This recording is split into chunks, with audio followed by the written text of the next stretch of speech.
kuidas siis on mehi kamaldada? See on alati siuke asi, et mida minult kogu aeg küsitakse, alati küsitakse nagu. Seega ma küsin sinu käest ka. Carlotte, kes siis selle turundusklubi asutas, me kuidagi mingil peol tutvusime ja siis ta järsku nagu kutsus ja siis ma jäin ja siis avastad, kui põnev tegelikult see koolielu võib olla. Sina astud hommikul uksest välja, sul on lumi juba lükatud, sul on muru niidetud, kõik on korras, aga kes see teeb seda? Welcome back, et täna on meil külas Maria Reks, lõpuks ometiks naisterahvas üle pika aja, kes on siis sattunud peaaegu et ehituse valdkonda. Ja täna siis tema avab meile kinnisvara korrashoiu õpingutest natuke oma nägemusi ja räägib, kuidas üsna hallist siirekesest tegelikult võib saada väga hea haldusjuht. Nii et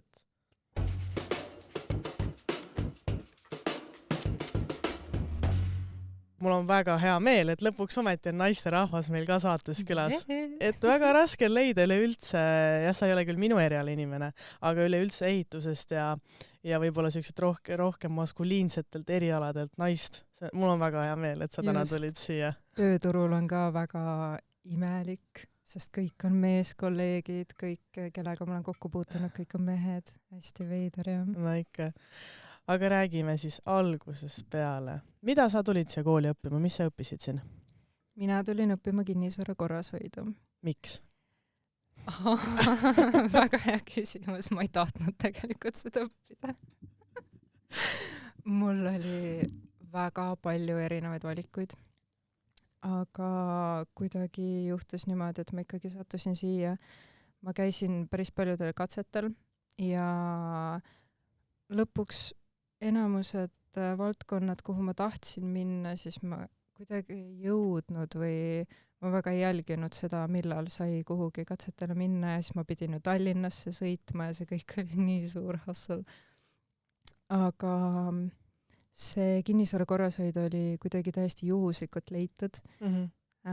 Ja kui ma sinna kandideerisin, siis ma olin üks nendest toppidest, kes sinna sisse said. Ma mõtlesin, et okei, võib-olla see on mingi sain.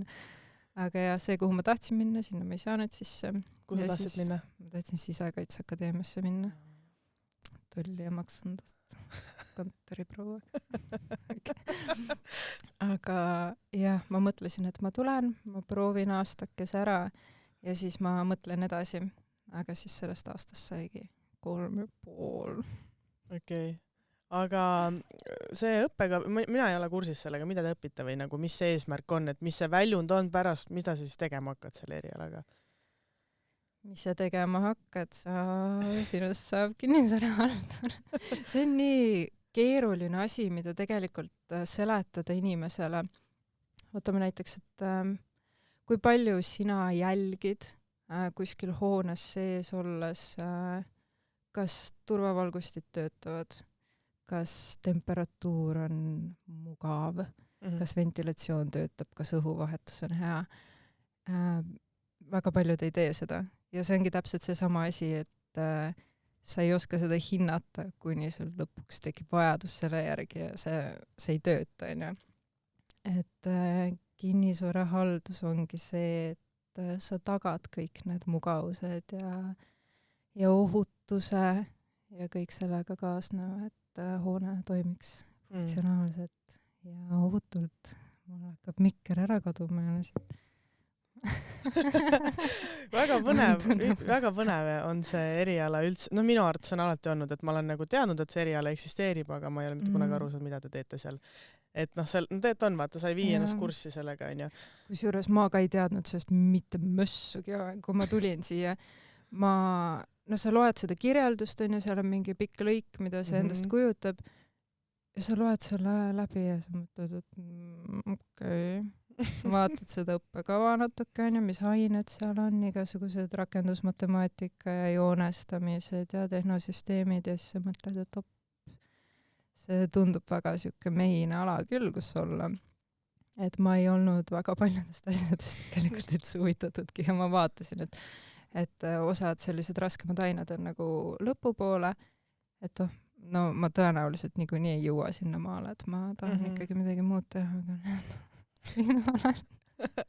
No nagu me puudutasime, Mehine on see kool võib-olla üleüldiselt, eks, et palju sul olid neid naisi, tüdrukuid siis, kes tulid õppima sama eriala tookord?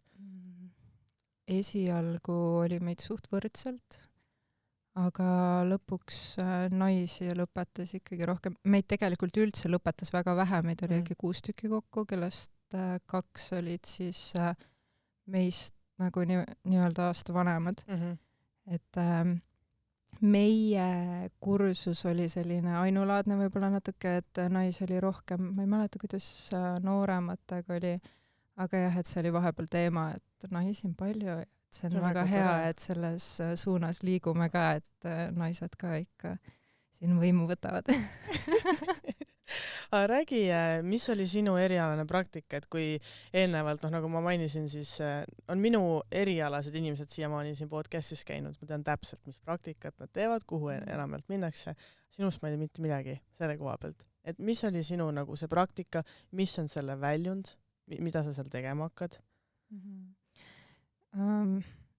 Minu esimene praktika, ma arvan, et ei tohiks üldse praktikale võib-olla lugeda. Ma tegin täiesti teistsuguseid asju võib-olla. Need olid selles mõttes seotud ikkagi, aga ma ise tundsin, et see ei olnud absoluutselt see, mida ma õppima tulin. Aga teisel praktikal ma sain juba aru, mismoodi see tööelu välja hakkab nägema.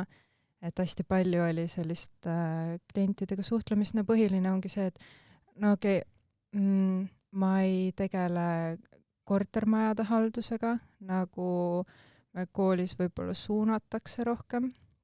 Mina sattusin ärikinnisvara peale ja minu jaoks teeb veel lihtsamaks asja see, et need minu hallatavad objektid on siis ettevõtte enda omandis. Ehk siis mul on nii palju rohkem vabadust igasuguseid asju näha ja teha, et see oli see praktika, kus ma nägin, et appikene see võib, kui sa satud õigesse kohta, siis see võib väga-väga-väga äge olla.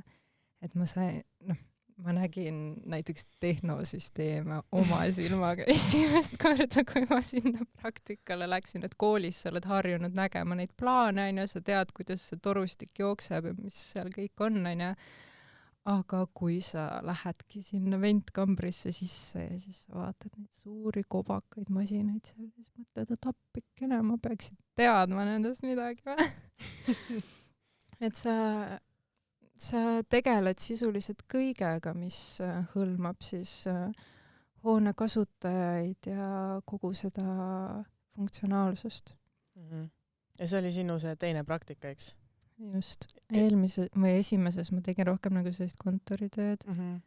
Hästi palju oli mingit Exceli tabelit täitmist, see oli kohutav.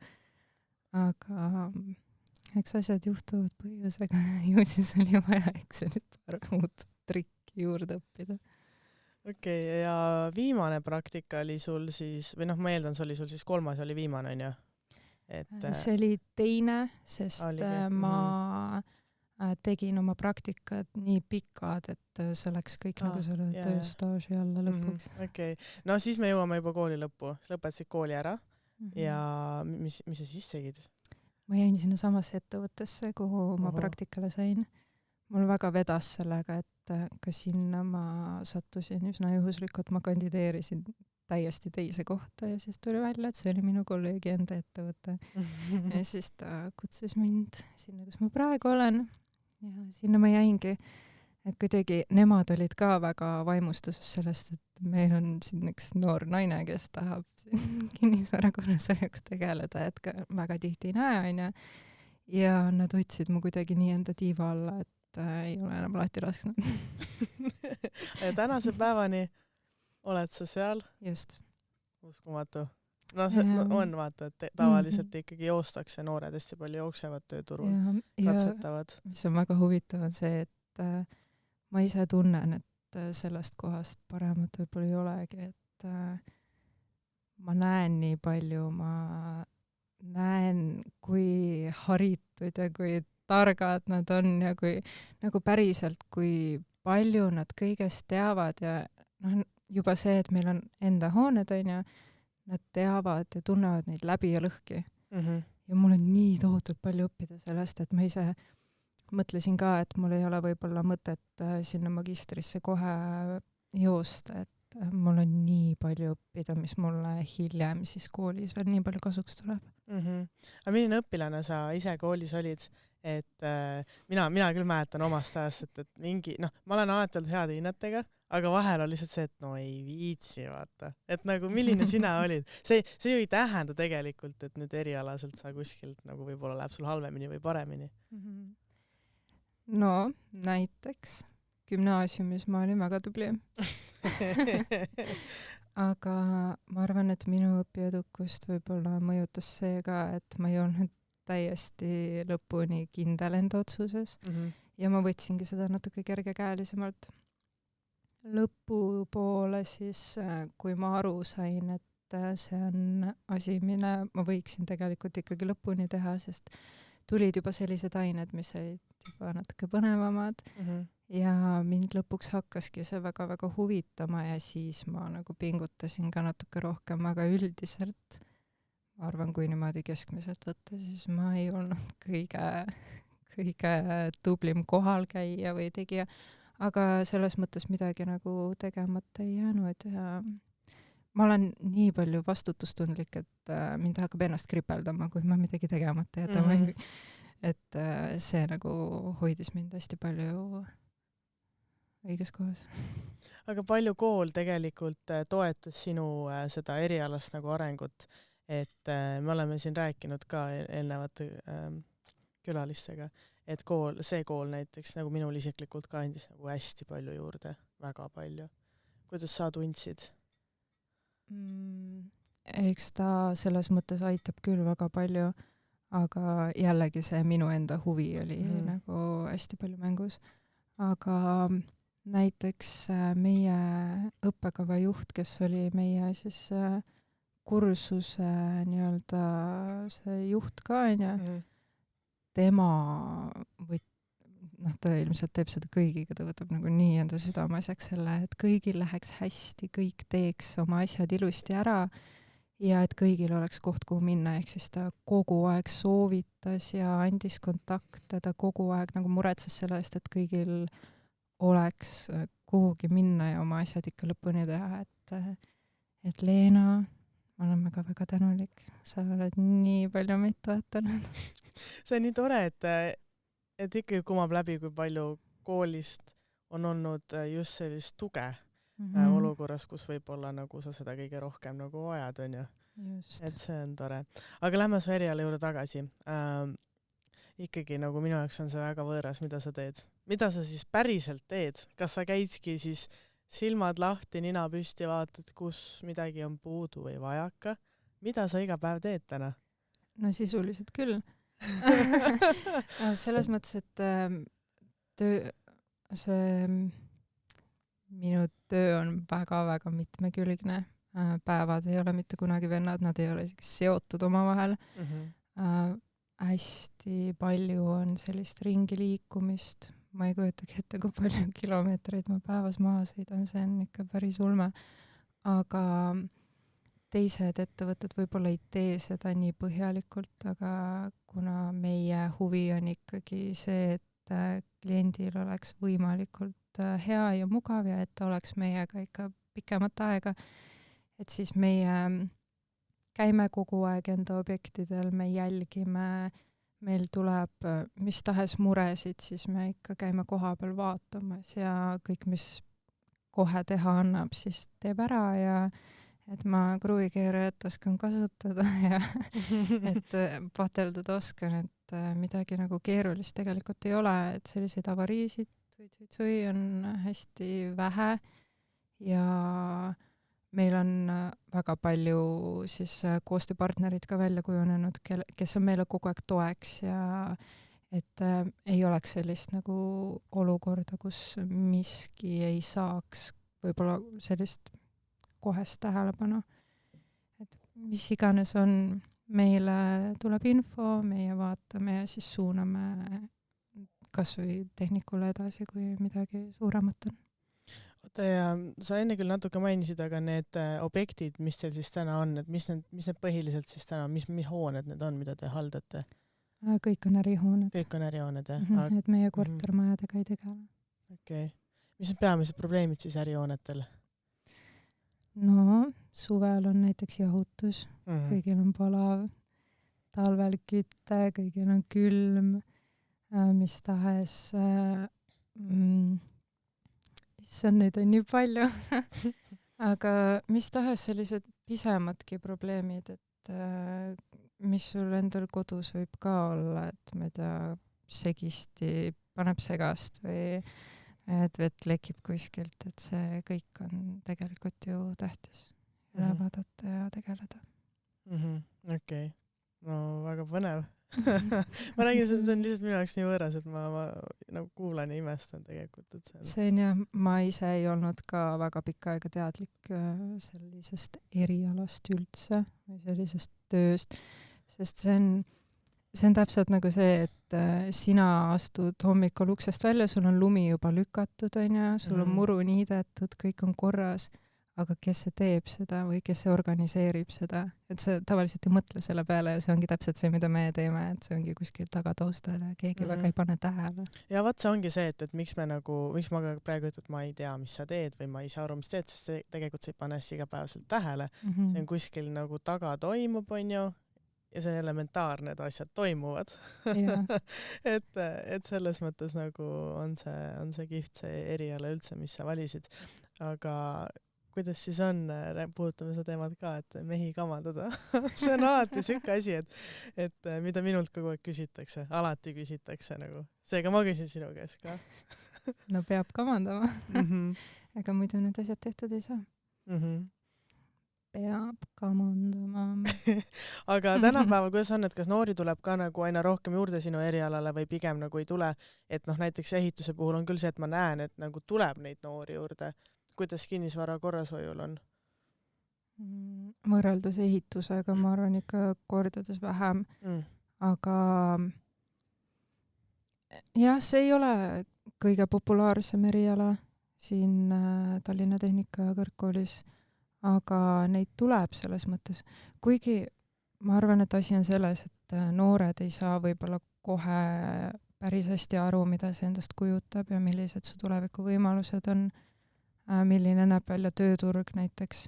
Ja hästi palju on neid esimesi väljakukkujaid võib-olla või neid, kes katkestavad hästi vara, neid on nagu tohutult palju tegelikult. Meie kursusel oli täpselt samamoodi. Ma mäletan, palju meid esialgu oli, aga meid lõpetas meie enda kursused 4 tükki. Mismoodi seda eriala siis teha familiaarsemaks nagu noorele või mismoodi tutvustada või kas sa käid äkki tutvustamas?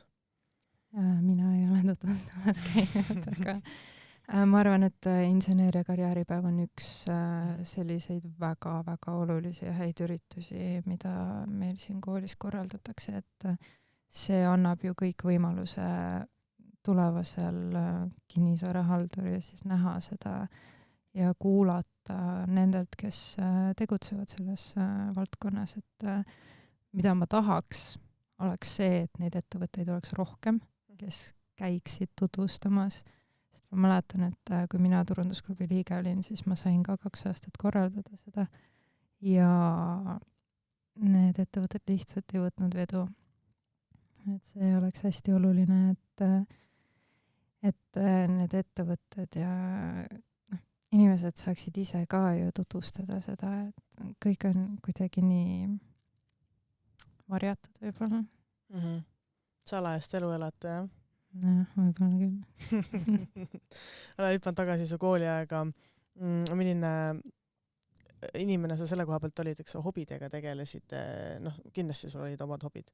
Kui suurel määral sa nendega tegelesid igapäevaselt, et ikkagi sinust on näha seda, olgugi, et ma sind inimesena ei tunne, siis et sa oled hästi kohustundlik inimene, et see kindlasti, nagu sa ise ka mainisid, kõik asjad tegeks saks ära, on ju. Kuidas sa hobidega oli kooli kõrval? See on tihti üks asi, mida noored kardavad. Miks me sellest räägime siin ka alati? Et nüüd on ülikool, nüüd kõik muu elu läheb minema, mul ei ole rohkem aega. Kusjuures minu jaoks nii oligi. ma tulin kooli, on ju, ja kuna ma olen nii kaugelt, ma olen Lihulast pärit, onju, et sa ju pead leidma koha, kus sa elad need järgmised 3,5 aastat, onju, kellel 4. Ja mina pidin käima tööl. Ja töö oligi minu hobi. et no kellel mis on, jah? jah, et kõik muu jäigi nagu enam-vähem sinna paika. Aga hiljem, kui ma juba kohanesin kogu selle olukorraga, sa lõpuks näed, et palju sul tegelikult seda mänguruumi on töö ja kooli vahelt, siis hakkas see kõik nagu enam-vähem paika loksuma, et ma tegelesin vahepeal kergejõustikuga, aga see lõppes gümnaasiumiga ära, sest mul lihtsalt põlved ei kannatanud seda enam. Ja siis ma ratsutasin hästi pikka aega. Aga kuna Tallinnas on nii keeruline leida endale seda head kohta, kus käia, siis see jäi ka tahaplaanile. Aga üliõpilasesindus hakkas mingi hetk korraldama neid spordiüritusi ja siis seal oli discgolf. Ohoo! Ja ma olin sellest täiesti lummatud. et ma siiamaani tegelen sellega ja nüüd aina aktiivsemalt, et minust järgmist Kristin Lätti ei saa, küll aga see väga meeldib mulle ja ma võtan seda siiski päris tõsiselt. Minu arust on discgolf ikka, see on nagu... See on peenkunst. Täpselt, see on nii peenkunst, et lihtsalt ei ole minul nagu seda keskendumist sellele. Ma ei suuda nii kaua seda peenkunsti taga ajada. See on väga peenkunst, aga mul on rammu nagu maanaisel ikka. Raiume kõik puud maha seal männikul. Sa ütlesid, et sa olid turundusklubi liige. Jaa. No siis sa ikka millegagi tegelesid, see oli ikka väike hobi ju. No, jaa, selles mõttes küll. Aga me käisime siin suht ikka nagu lobisemas. Ja... no jaa, ja ikkagi teil oli te andsite ju väärtust oma tegevusega, mis te tegite? Meil oli väga palju teha, me korraldasime igasuguseid konverentse, see inseneer- ja karjääripäev, haldasime sotsiaalmeediat, seda kõik oli nagu tohutult palju. Mina ise olin fototiimi juht ja ma avastasin sellega siin, et mulle meeldib fotograafia ja siis see üks nendest kaameratest siin, see, millega mina pildistasin ja mulle meeldis just see fototöötluse pool ja kõik see, et mulle endiselt väga meeldib see. Aga siit koolist jälle tuli, et kuidagi sattusin siia turundusklubisse ja siis pistetakse põhimõtteliselt kaamera kätte, et mina teen õpperpilti ja siis tuleb välja, et mulle täitsa sobib see. no ikkagi jah, et see hobi nii-öelda sul oli siin koolipõhine. Minul ei olnud, minul oli ikka nagu koolist väljas, sest et ma ei leidnudki seda teed nagu siia kooli hobidesse.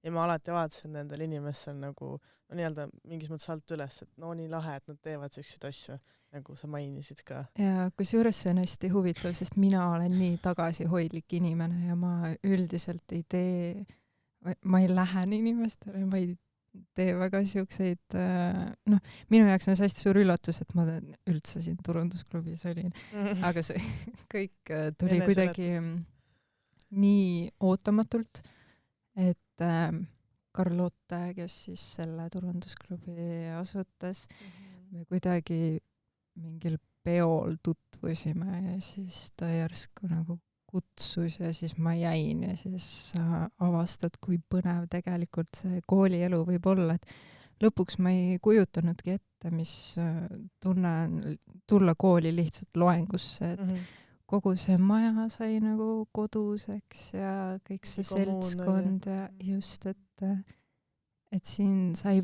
teha nii palju rohkem kui lihtsalt loengus käia, et see oli hästi kihvt. See on tore, väga tore.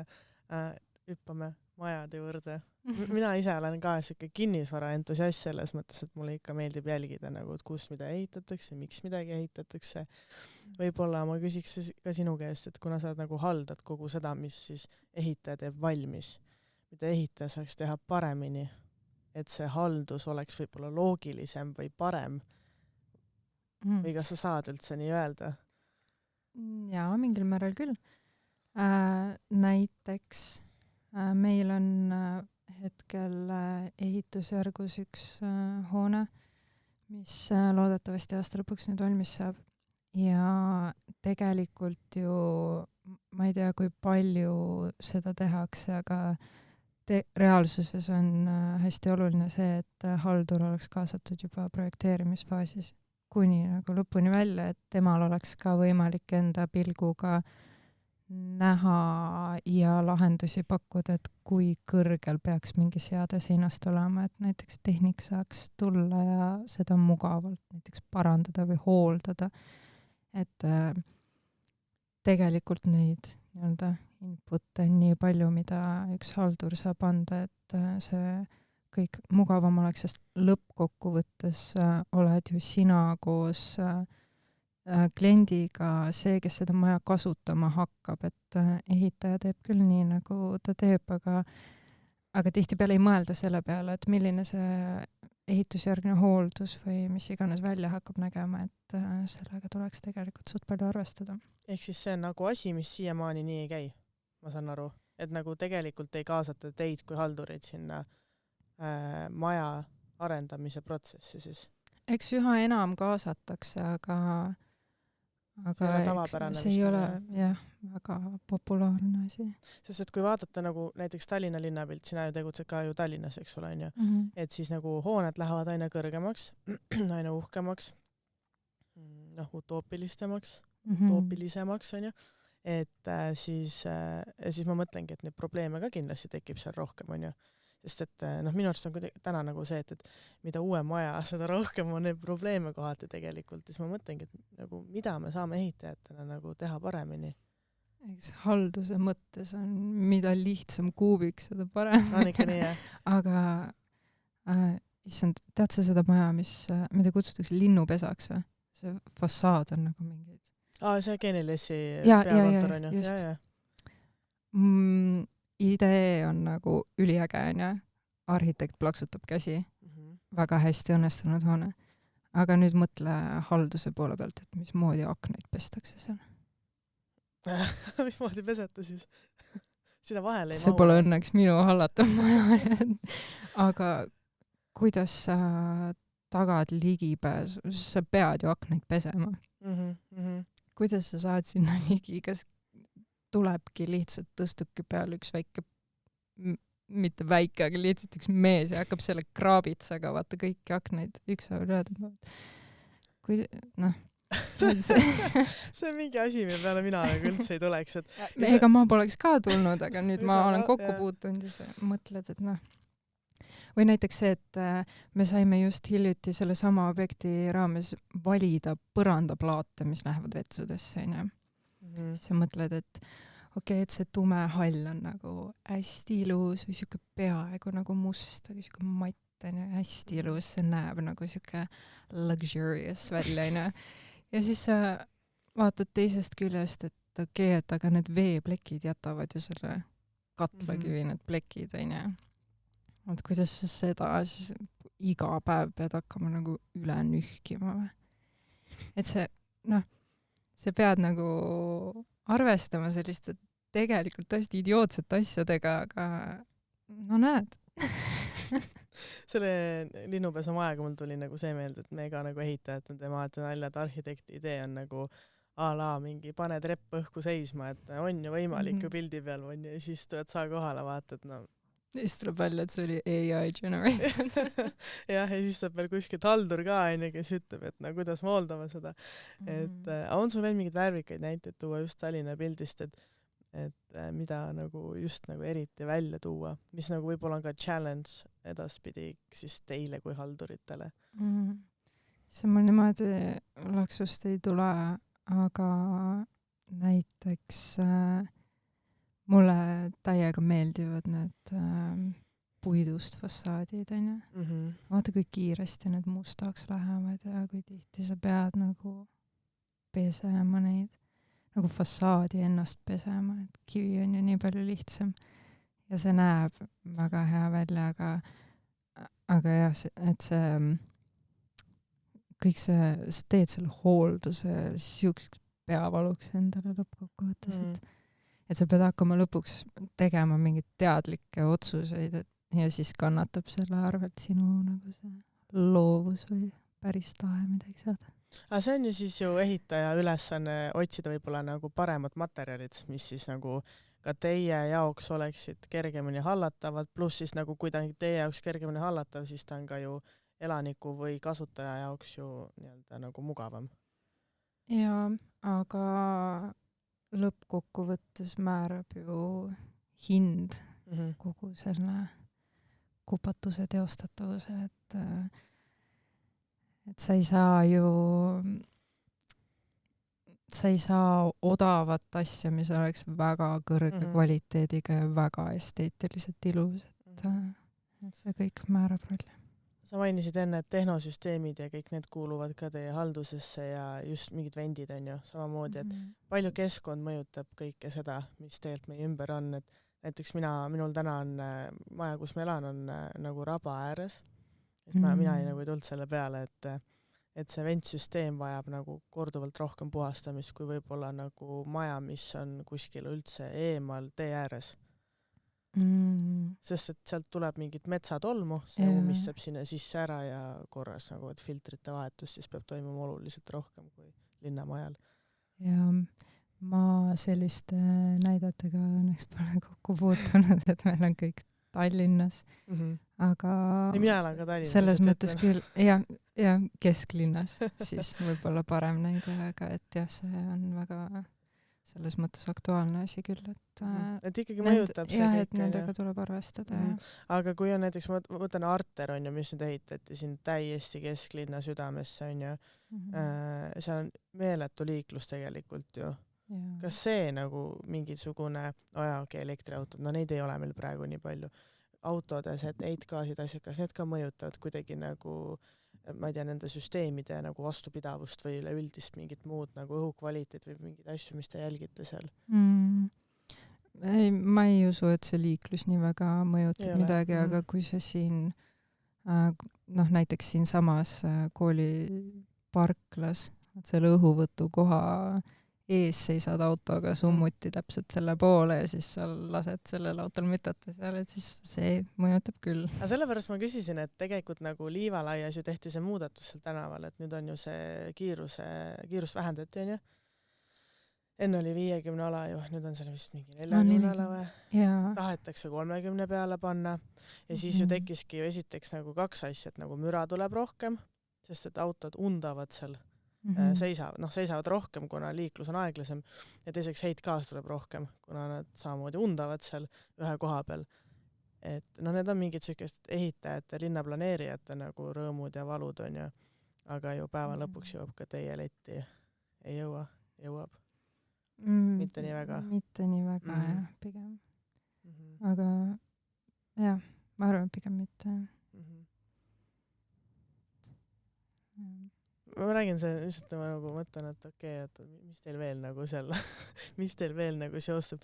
Tegelikult ma tahan, et sa räägiks mingi huvitava looga, mis sul nagu tööl on juhtunud, midagi põnevat, mis nagu seostub sul kõige paremini enda erialaga.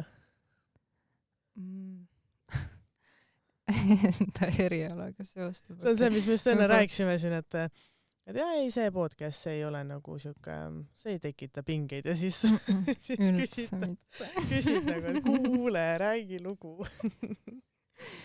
Selliseid väga värvikaid lugusid võib-olla ei ole veel tekkinud, aga kui ma siia praegusele töökohale praktikale sain, siis ma olin nii nagu me ütlesime, hästi tagasihoidlik inimene, on ju, hästi punktuaalne. Siuke, et ma tulen 20 minutit varem kohale ja ma olen vihane, et sina 3 minutit hilinesid, on ju.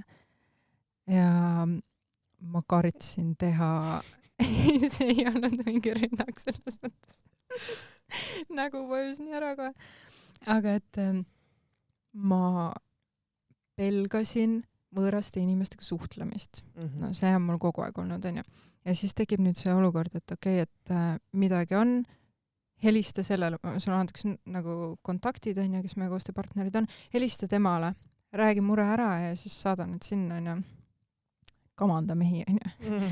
Ja mul tõmbab täiesti nagu kinni, lukku, lõpp, läbi, nagu ma ei saa aru, kuidas see võimalik on, et sa nagu pelgad nii väga seda asja, siis ma hakkasin endale nagu skripte põhimõtteliselt nagu välja mõtlema ja vahest nagu kirjutad ka mingid olulisemad detailid välja, et kui see telefonikõne tuleb, et kui ma teen selle, siis mul on väga selgelt kõik läbi mõeldud, mida ma räägin. Ja kui tekib küsimusi, siis sorry, ma ei kuule sind väga hästi. Kõnerobot oled sõnaga. Et see, no enam ei ole seda õnneks, ma olen sellest natukene rohkem üle saanud, aga alguses kohaneda oli nii tohutult raske, sest see töö eeldab ju nii paljude inimestega suhtlema, sa pead ju klientidega suhtlema, sa pead ju teiste osapooltega suhtlema, hästi palju on sellist kommunikatsiooni. Noh, ja sa just rääkisid, sul oli kommunikatsioon siin koolis. Jah. Noh. Ja ma ei julge telefonikõne teha, onja. See oligi nii haige, et ma harjutasin hästi pikalt ja siis ma tegin selle kõne ära ja siis ma avastan, et tegelikult ei olnudki nii hull. Okei. Sa enne rääkisid paari sõnaga magistrist. Sul ei ole magistrit veel, jah? Ei ole. Okei. Tähendab, see polnud kuidagi nagu halvaga, vaid... Sul polegi magistrit. ei. Et mis see annab sulle tööl juurde? Kas sa üldse no ikka ei midagi ikka annab, aga mis ta annaks sulle juurde? Mina tahaksin magistri kraadi saada tehnosüsteemide erialal. Okay. See on sellepärast, et too aeg koolis ma võib-olla ei prioritiseerinud seda tehnosüsteemide ja energiatõhususe aineid võib-olla nii palju, kui ma oleks pidanud. Ja tänasel päeval see näpistab mind samusest. Et sa ei saagi ühe nagu ainega, selle 6 EAP-ga teha kogu maailma kellegile nagu mõistetavaks. Aga ma puutun nendega väga-väga palju kokku ja tihtipeale ongi see, et kui ma oleksin võib-olla natuke rohkem kuulanud, siis ma teaksin, mida teha. Või et ma näeksin, kust see probleem tuleb ja ma teaksin seda võib-olla paremini seletada. Et praegu mul on õnneks väga-väga toetavad kolleegid, kes teavad nii tohutult palju sellest kõigest, et nad oskavad mind suunata, nad oskavad seletada, täiesti üksipulgi lahti seletada, mis seal toimub ja mis seal masina hingelu on. Et ma arvan, et ma annan endale aega ja ma lasen sellel, ma nagu ma proovin kõik selle info vastu võtta ja siis ma tunnen, et magistris on oluliselt lihtsam kogu seda teadmist nagu vastu võtta, kui ma olen neid asju juba näinud ja nendega kokku puutunud. Sinna ma tahtsingi jõuda. Nagu sinu puhul on see hästi hea näide, et sa tegelikult õpid ju tööl juba hästi palju ette ära niimoodi, et sul on koolis arusaadavam seda asja õppida. Just. Aga see on ka huvitav, et sul ei olegi, kas sul magister üldse on nagu võimalik ka kinnisvara korrashoid või ta ongi siis nagu spetsialiseeritud mingitele harudele, et nagu sa ütlesid, tehnovõrgud on ju, sa saad sealt veel midagi võtta vist, eks? Ja minu meelest kinnisvara korrashoid ise on ka vist magistriga. Ma võin eksida muidugi, aga ma olen nagu näinud. Aga jah, et mind just kuidagi nagu köidab see tehnosüsteemide pool rohkem. Ja ma tahaksin väga rohkem teada, sest ma tunnen, et praegu ma olen väga ekstreemsel positsioonil ka selles mõttes, et tavaline haldur on sisuliselt nagu telefonioperator on ja et sulle jõuab info ja siis sa helistad sellele inimesele, kes lähebki, vaatab ja teeb ära. Aga meie puhul on oluline see, et sa näed seda asja, sa saad aru, kust kohas see probleem seisneb, ma teen seda küll pädevate inimestega, aga ma näen kõrvalt, et tihtipeale on asi pelgalt kinni lihtsalt restardis. Aga see on ju teisel kliendile ju nii suur kulu, kui ma ühe nupu vajutuse pärast kutsun terve brigaadi kohale, nad hakkavad sul masinad lahti võtma ja vaatama, kui see tuleb. Tegelikult see oli lihtsalt nupuvajutuse kaugusel, et sellepärast ma tahakski kogu seda asja paremini hoomata. Ehk siis siit koolis sa said sükse hästi nagu laia talla või vundamendi ja sealt sa saad nagu tippu ronida nagu hästi palju nagu spetsiifilisemaks siis, jah? jah, sest neid harusid on ju tegelikult tohutult palju. Aga jah, need on pigem suunatud siis sinna ehituse poole peale. Aga jah, see ehitus, kui see mind väga nagu ei köida, aga sa tundud natuke maailmaparandaja või jääb vale mulje mulle? Mul on väga palju öeldud seda. No vaat, räägi veel 40 minutit, saad kohe aru, et inimene maailmaparandaja. Seega, mis on su elu eesmärgid siis enda erialal või ikkagi me räägime nagu sinu erialast ennekõike. Mis on sinu kõige suuremad eesmärgid või kas sul on mingisugune reaalne missioon, mis nagu peab saama tehtud? Ma tahaks lihtsalt väga kaua vastu pidada. Seda on nii raske sõnastada. Ma arvan, et ma olen praegu väga heas kohas ja ma saangi ainult ülesmäge minna. Et sellist väga suurt missiooni ei ole. Ma lihtsalt tahaks, et kõik oleks hästi ja kõigil oleks hästi. Maailmaparandaja, vaat nüüd tuli kohe. Laks ütlesid ise välja. Aga jah, et ideaalses maailmas kõik toimib ja kõigil on hea olla ja siis minul ka hea olla. Et meil nendes uhketes ärimajades oleks hea töötada, on ju? Jah, et see oleks ilus, see toimiks, kõigil on naeratused näol ja ei oleks mitte ühtegi avarii olukorda. Mida on vist päris palju on ju täna? Õnneks mulle väga tundub. Palju ei ole. Mulle tundub. Väga palju õnneks ei ole. Okay, aga eks ikka juhtub. Meil oli kunagi selline juhus, kuidas mul tekib nagu, küll ma varinud tekivad ka. Ma olen selline inimene, kes, ma ei ole võib-olla nõrganärviline, aga kui on selline asi, mis ma tean, et on tähtis, kiire reageerimine, siis ma lähen stressi. Ma suudan nagu opereerida, aga see tekitab nagu siukest, mis nüüd saab. Minu kolleegid olid puhkusel. Ja sind oli jäetud üksi. Ja mind oli jäetud üksi. Ja meil toimus ühel objektil, ühe pinna peal remonditööd, on ju. Ja ATS-i süsteemil siis jäeti isoleerimata see ruum, kus anduri all tehti relakaga tööd, mis tähendab seda, et maja läks häiresse. Kõned tulevad igalt poolt, et maja on häires. Minu jaoks esimene selline säärane olukord on ju. Ja siis sa lihtsalt mõtled, et appi, kelle idee oli jätta praktikant üksinda. Kuigi tegelikult see on väga lihtne toiming ju, sul on turvafirmad, kes tegelevad ja need koostööpartnerid samamoodi, nad aitavad meid, et tegelikult ei ole mitte midagi hullu, aga ikka see, et keegi pidi siis selle päeva ära rikkuma. Ma kuulan sind, siis mul tuleb nagu üks lugu meelde, et mina muidu olen ehitanud teid ja sildu, aga siis ühe silla raames oli vaja ehitada liftid. Täiesti ebapraktiline selles mõttes, aga okei. Liftid on nagu oma olemuselt, nagu ta on nagu väike hoone, sest et tal on justkui hoone nõuded. Sai ka see ATS-süsteem ja mingid, ma ei tea, mis asjad seal kõik ja siis nagu ma ka mõtlesin, et nagu mina pidin need tegema ja siis sa saad oma loa sellele tehtud tööle.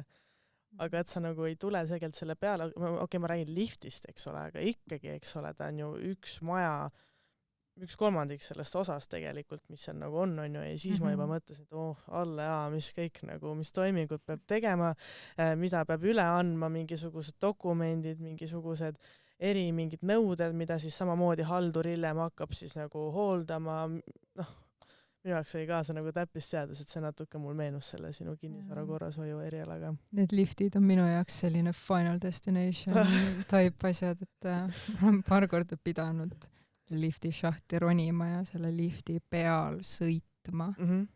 Ma pidin ka seda tegema. Ja ma mõtlesin ka, et vaata, käed lähevad igiseks, see on nii jube. et jah, need nõuded on nagu hoopis midagi muud. Kas sul on midagi soovitada tänapäeva noorele, kes võib-olla otsustab, et tuleks kinnisvara korrashoidu õppima või just miks ta peaks siia nagu tulema? Ma arvan, et üks minu suurimaid soovitusi on see, et tähendab, sa ei pea olema ju lõpuni kindel oma valikus või lõpuni kindel, nagu selles mõttes kindel, et sa saad täiesti lõpuni aru, millega see valdkond tegeleb. Anna aega ja tee endale selgeks, millised need suunad on, et sul on nii palju valikuvõimalusi. Ja see ei ole eriala, mis sulle vähe maksab selles mõttes, et proovi muidugi ja käi ilusti loengutes kohal, õpi kõike, võta kõiki aineid tõsiselt, sest see üks aine, mis sa arvad, et sul ei ole vaja, see ongi täpselt see asi, milles sa hakkad spetsialiseeruma. Ja sa ei taha, et see sind sealt samusest ammustaks, nagu minul see praegu teeb. Võta rahulikult. Alati on ju võimalus ümber mõelda, aga eks iga inimene ise teab, mis teda tegelikult huvitab, et ma ei saa just sundida sind kinnisvara korrashoidu õppima tulema, kui sulle meeldib kehakultuur näiteks, et tee endale see asi selgeks ja anna aega seedida. Minul võttis see aastakese ja ma olingi ümber programmeeritud. Aitäh, et sa tulid täna ja sa rääkisid minu jaoks ka täiesti segase teema selgemaks. Ma tunnen, et ma rääkisin kõik nii palju segasemaks. Ei, see oli just nagu minu jaoks selgus mai, et mida te teete, mida te õpite, miks te midagi teete. Et see on väga tore, et sa täna tulid siia, et sa olid nõus natuke naiseliku poolt ka avama selles maskuliinses maailmas, kus me oleme sattunud. Ma väga tänan, et sa kutsusid mind, ma olen väga meelitatud. Väga hea.